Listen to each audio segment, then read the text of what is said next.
Welcome back to my channel. This is Priya. I hope all are good and fine. So आज की video में हम discuss करेंगे या कंटिन्यू करेंगे हमारे एमसीक्यू सेशन को, जो हमने सीरीज स्टार्ट की थी नॉलेज एंड करिकुलम की। जो बीएड सेकेंड ईयर के स्टूडेंट्स हैं उनके बारे में बात कर रही हूँ मैं। तो हमने यूनिट वाइज जो है वो एमसीक्यू क्वेश्चंस डिस्कस किए हैं। फर्स्ट एंड सेकेंड यूनिट हमने डिस्कस कर ली है ऑलरेडी। अगर उसके फर्दर और कोई एमसीक्यू क्वेश्चन बनेंगे उसको भी हम डिस्कस करेंगे लेटर ऑन, ठीक है। तो आज हम यूनिट थर्ड को डिस्कस करने वाले हैं कि कौन से क्वेश्चंस बन सकते हैं। मैंने मैक्सिमम 14 क्वेश्चंस आपके लिए बनाए हैं, उसके आगे जितने भी बनेंगे हम और डिस्कस करेंगे, क्योंकि एमसीक्यू क्वेश्चंस तो आपको पता है कितने भी आप बना सकते हो, हर एक लाइन से एमसीक्यू क्वेश्चन बन सकता है। इसलिए मैं आपको बोलती हूँ कि थियोरेटिकल रीडिंग जो है अपनी परफेक्ट रखिएगा, ठीक है। तो टाइम वेस्ट ना करते हुए स्टार्ट करते हैं वीडियो को। तो लेट्स गेट स्टार्टेड। तो आज हम यूनिट थर्ड को डिस्कस करने वाले हैं, जैसे कि आप देख रहे हैं।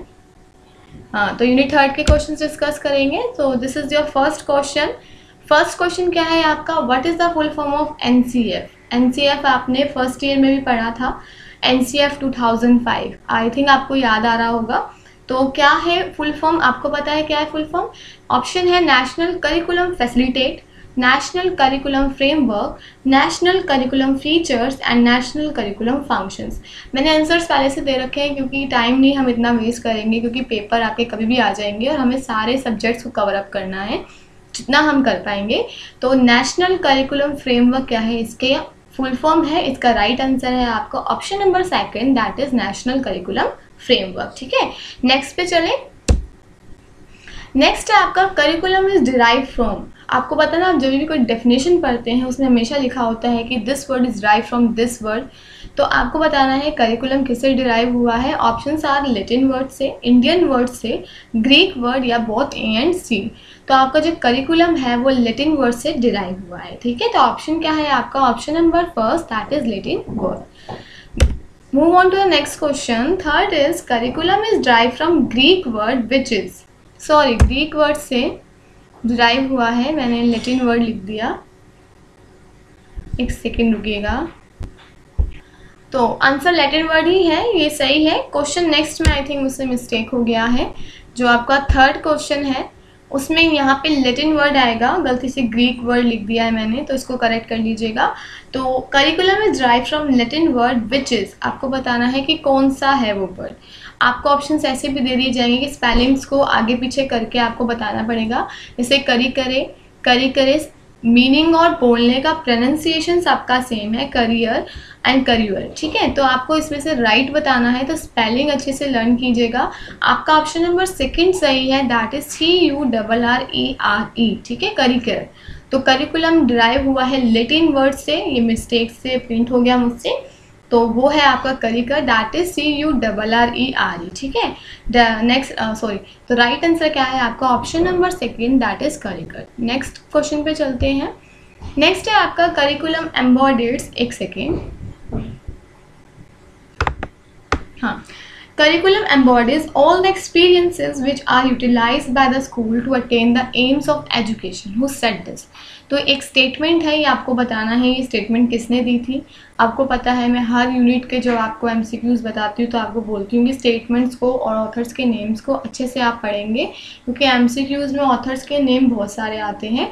तो ये एक स्टेटमेंट है कि जो करिकुलम है वो सारे एक्सपीरियंसेस को एम्बॉइड्स करता है, जो स्कूल्स जो है यूज़ करते हैं अपने एम्स ऑफ एजुकेशन को अचीव करने के लिए। तो ये स्टेटमेंट आपकी दी थी एस मूरे ने, जो कि आपका ऑप्शन है फोर्थ, ठीक है। फर्स्ट क्या है? सेकेंडरी एजुकेशन कमीशन, आपने पढ़ा होगा, 52 से 53 आया था आपका। Second is crow and crow, third is डी-वे एंड फोर्थ वन इज एस मंड्रो। तो आपका राइट आंसर है ऑप्शन नंबर 4, एस मंड्रो, ठीक है। नेक्स्ट पे चलते हैं। नेक्स्ट है आपका for fifth question, that is curriculum is. Curriculum क्या है? एक सेट ऑफ सब्जेक्ट्स है, सेट ऑफ मटेरियल्स है, कॉन्टेक्स्ट है, कोर्स ऑफ स्टडी है या ऑल ऑफ द अबव। तो करिकुलम आपको पता है ओवरऑल एक्टिविटीज़ होती हैं, तो इसका राइट आंसर क्या है? ऑल ऑफ द अबव, ठीक है। नेक्स्ट है आपका Marsh and will side give how many approaches of curriculum. Different authors ने डिफरेंट अप्रोचेज दिए थे करिकुलम के। आपको बताना है कि मार्श एंड विल साइड ने कितने अप्रोचेज दिए थे। ऑप्शंस आर 2, 3, 1 या 4। तो इन्होंने 4 अप्रोचेज दिए थे, ठीक है। इनके नेम भी आ सकते हैं, जब आप चैप्टर पढ़ेंगे यूनिट थर्ड पढ़ेंगे वहाँ पे आपको मिल जाएगा, एक प्रोसीजरल करके है, ठीक है। तो आपको पता होना चाहिए कि इन्होंने कितने अप्रोचेज आपको दिए थे, 4 अप्रोचेज दिए थे, मिलसाइट और उसने मार्श ने, ठीक है। ये है आपका। नेक्स्ट है आपका, next question is 7 question, learner center education is also known as. 2 approaches हैं आपकी, traditional approaches and learner center approaches. तो लर्नर सेंटर एजुकेशन को आप और भी क्या नाम दे सकते हैं, उसका दूसरा नाम क्या है? Options are student teacher center education बोलते हो आप उसे, स्टूडेंट सेंटर्ड लर्निंग बोलते हो, टीचर सेंटर एजुकेशन या सब्जेक्ट सेंटर। स्टूडेंट टीचर मतलब दोनों को ही ध्यान में रखा जाता है, स्टूडेंट सेंटर के स्टूडेंट्स के अकॉर्डिंग बनाया जाता है, टीचर सेंटर की टीचर्स ही उसमें एक प्राइमरी रोल प्ले करते हैं या सब्जेक्ट्स के अकॉर्डिंग। तो जो लर्नर सेंटर एजुकेशन थी वो आपकी मॉडर्न एजुकेशन थी, जो स्टूडेंट्स को ध्यान में रखकर बनाई जाती थी। स्टूडेंट्स इसमें एक्टिव रोल प्ले करते थे कि जो स्टूडेंट्स के लिए सही होगा उसके अकॉर्डिंग हम अपना सिलेबस क्या करते थे या करिकुलम को सेट आउट करते थे। तो option number 2 is your right answer. 8th question है, in traditional approach students play passive role. तो ये आपको क्या पूछ रहे हैं कि स्टेटमेंट क्या है, स्ट्रांगली आप एग्री करते हैं कि जो ट्रेडिशनल अप्रोच था जिसमें टीचिंग को ज़्यादा इंपॉर्टेंस दी जाती थी, टीचर्स जो डिसाइड करते थे उसी को इम्पोर्टेंस दिया जाता था और स्टूडेंट्स उसमें पैसिव रोल प्ले करते थे कि आपने टीचर्स हो, आप सपोज करो आप टीचर हो, आप जो पढ़ाने गए स्टूडेंट्स भी सुन रहे हैं, ठीक है, जैसे लेक्चर देख के आ गए आप और उनको बता के आ गए, पर स्टूडेंट्स ने कुछ भी इन्वॉल्वमेंट नहीं दिखाया, वो सिर्फ पैसिव रोल प्ले करते हैं। तो ये ट्रेडिशनल अप्रोच होता है, आप सबको पता है, ठीक है। तो आप एग्री करते हैं स्टेटमेंट से या डिसएग्री करते हैं या स्ट्रांगली डिसएग्री करते हैं? तो हम स्ट्रांगली एग्री करते हैं क्योंकि ट्रेडिशनल अप्रोचेस में क्या था, स्टूडेंट्स क्या करते थे, पैसिव रोल को प्ले करते थे, ठीक है। तो ऑप्शन नंबर 1 क्या है आपका right answer. Second 9th question है आपका, learning skills means applying skills. Learning skill का मतलब होता है कि आपके पास जितने भी स्किल्स है आप उसको अप्लाई करें, जिसमें आपकी प्रैक्टिस आती है with the real activities and materials that come out of real life situation. Who said this statement? तो ये स्टेटमेंट किसने दिया था आपको बताना है। ऑप्शंस आर वेबस्टर ने दिया था, मार्लिन ग्रिफ्स ने दिया था, ब्रैंसफोर्ड ने दिया था या बर्नर ने दिया था। तो ये स्टेटमेंट आपका ब्रैंसफोर्ड ने दिया था। स्टेटमेंट्स को, ऑथर्स के नेम को प्लीज़ अच्छे से पढ़िएगा। तो इसका राइट आंसर क्या है, ऑप्शन नंबर 3 ब्रैंसफोर्ड, ठीक है। चलो नेक्स्ट क्वेश्चन की तरफ चलते हैं। नेक्स्ट क्वेश्चन है आपका question number 10th, that is important factors of curriculum is to help to achieve the. जितने भी फैक्टर्स आपके करिकुलम के वो आपको हेल्प करते हैं क्या अचीव करने के लिए, आपके एजुकेशन को, वैल्यूज़ को, ऑब्जेक्टिव्स को या जॉब को। तो जो करिकुलम है, जितने भी उसके इंपॉर्टेंट फैक्टर्स है वो आपके जितने भी ऑब्जेक्टिव्स आप सेट आउट करते हैं एजुकेशन से रिलेटेड या स्कूल से रिलेटेड, उनको फुलफिल करने में आपकी मदद करते हैं। तो इसका आंसर क्या है आपका option number 3, that is objective. 11th question है आपका मिनी कल्चर इज। अब मिनी कल्चर मतलब कि जहाँ पे आपको हर कल्चर की चीज़ें मिल जाती हैं एक ही जगह पे, छोटा सा आप एक कल्चरल बना देते हैं उसको, तो उसको क्या बोलते हो आप, कंटेक्स्ट, कंटेंट होता है वो, क्लासरूम होती है आपकी, करिकुलम होता है या फिर होम। देखिए क्लासरूम होता है क्योंकि क्लासरूम में डिफरेंट बैकग्राउंड से स्टूडेंट्स आते हैं, डिफरेंट कल्चर से होते हैं, बट अब एक ही रूम के अंदर होते हो तो एक मिनी कल्चर वहाँ इस्टेब्लिश हो जाता है। तो इसका आंसर क्या है, option number 2, that is classroom. 12th question है आपका curriculum presents instructional material is stated by. तो जो करिकुलम है वो इंस्ट्रक्शनल मटेरियल बताता है, ये स्टेटमेंट किसने दिया था। ऑप्शन इज एलिजा मैक्सिस ने दिया था, जैक कैर ने दिया था, डब्ल्यू टेलर ने दिया था या स्मिथ ने दिया था। तो ये स्टेटमेंट आपको स्मिथ ने दी थी कि करिकुलम एक इंस्ट्रक्शनल मटेरियल्स को स्टेट करता है या प्रेजेंट करता है, ठीक है।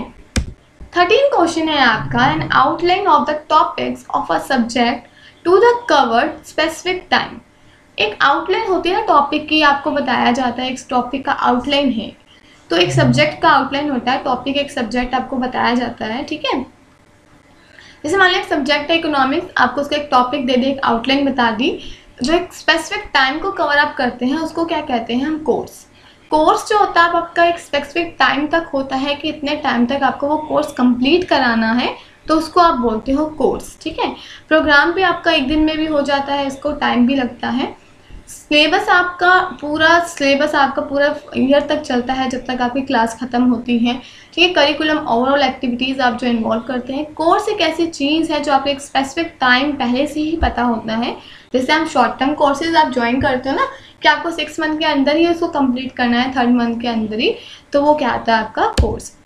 14 है major concern of curriculum. Concern क्या है, करिकुलम किस लिए बनाते हैं। First is change in individual behaviour, second is preparation for services, third is personal satisfaction के लिए, नन ऑफ दिस। सबको पता है हम किस लिए बनाते हैं, ताकि इंडिविजुअल के बिहेवियर में हम कुछ चेंजेस ला सकें। तो right answer is option number first, that is change in individual behaviour. ठीक है, तो ये कुछ 14 क्वेश्चन थे जो हमने यूनिट 3 के डिस्कस किए हैं। अगर और क्वेश्चन बनेंगे ना, उसको भी हम डिस्कस कर लेंगे। तो आई होप आपको अच्छे से क्वेश्चन समझ आ रहे हैं कि एमसीक्यू आपके कैसे आ सकते हैं और आपको इन्फॉर्मेटिव भी लग रहा हो अगर मेरी वीडियोस को, तो प्लीज़ चैनल को सब्सक्राइब कर दीजिएगा और लाइक शेयर कमेंट्स ज़रूर कीजिए और ज़्यादा से ज़्यादा शेयर कीजिए, ताकि जितने बच्चे बीएड कर रहे हैं उनको पता चल सके कि क्वेश्चंस कैसे आ सकते हैं और उनकी प्रिपरेशन हो सके। ठीक है, बाकी कुछ नोटिफिकेशंस जो बच्चे पूछते हैं कि रीअपियर के फॉर्म या रीअपियर के एग्ज़ाम्स कब होंगे, BEd first year second year कुछ भी हो, मैं भी रोज़ सीआईएसयू की वेबसाइट को चेकआउट करती हूँ। तो जब भी कोई नोटिफिकेशन आएगा आई विल अपडेट यू। ठीक है, आप टेंशन ना लें। बाकी this is for today, thank you, have a good day and be safe at your home.